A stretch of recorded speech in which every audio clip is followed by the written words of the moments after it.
In the question, the graph of y is given as 8e to the power x by 2. So this is the function, and the graph of it is given like this. Why it is 8? Because the graph is something like this. This is y-axis, and then this is x-axis. So this point, if you look at the graph carefully, this point is 8. This point is 8. It means what? When x is 0, the value of y is 8.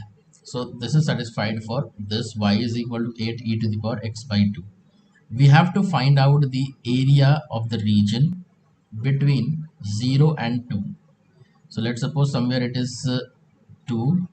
So this is the area we have to find out. So we know that whenever we have to find out the area with respect to x-axis, with x-axis the area which the curve is making.